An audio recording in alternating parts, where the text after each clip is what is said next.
তার বিষয়ে আমার কাছে ভ্যালু এটা সে জাহান্নামের একটা কুকুর, আর কিচ্ছু না। ভাঙড়ের ধর্মীয় জলসায় আপনার বড় ভাই এবং আপনার দলের প্রতিষ্ঠাতা তিনি একটা মন্তব্য করেছিলেন। গণমাধ্যম কর্মীরা যখন তাকে প্রশ্ন করেন ক্যানিংপুরের বিধায়ক শওকত মোল্লা সম্পর্কে, তিনি বলেছিলেন যে জাহান্নামের কুকুর সম্পর্কে বেশি কিছু বলতে চায় না। এ নিয়ে বিভিন্ন আলেম ওলামা থেকে সাধারণ মানুষ বিতর্ক করছেন যে একজন মুসলমান কোন ব্যক্তিকে মানে জাহান্নামের কুকুর ইত্যাদি বলা যায় কিনা, কি বলবেন এই বিষয়ে? দেখুন, আমি একটা কথা বলবো, ফতোয়া যেটা দিয়েছেন বা যারা বিরোধী করছেন, নিশ্চিতভাবে দুটোই হচ্ছে প্ল্যাটফর্মটা ধর্মীয় প্ল্যাটফর্ম। তো ধর্মীয় প্ল্যাটফর্ম থেকে যে কথা বলেছেন, আমি রাজনৈতিক প্ল্যাটফর্ম থেকে কোনটা হালাল কোনটা বৈধ অবৈধ আমি এই বিষয়ে বলবো না। তবে একটা কথা আমি বলতে চাই, আমাদের দলের প্রতিষ্ঠাতা প্রাণ পুরুষের ইতিপূর্বে অনেক বক্তব্য দিয়েছিল, সেই বক্তব্য নিয়ে অনেক কানাঘুষা হয়েছে।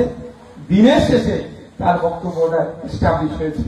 তিনি যে কথা বলছেন নিশ্চিতভাবে তিনি একজন ইসলামিক স্কলার, তিনি সার্টিফিকেট, একজন তার কাছে সার্টিফিকেট আছে, ওই 2 ক্লাস পড়লে মওলানা হয়ে যাব সেই রকম ব্যাপার নয়। তিনি বক্তব্য যেটা দিয়েছেন সেটা নিশ্চিতভাবে তার কাছে যুক্তি আছে। আমার মনে হয় আমাদের দলের প্রতিষ্ঠাতা যেহেতু ধর্মীয় মঞ্চ থেকে বক্তব্য দিয়েছে, এই প্রশ্নটা তাকে করলে তিনি আরো যুক্তি দিয়ে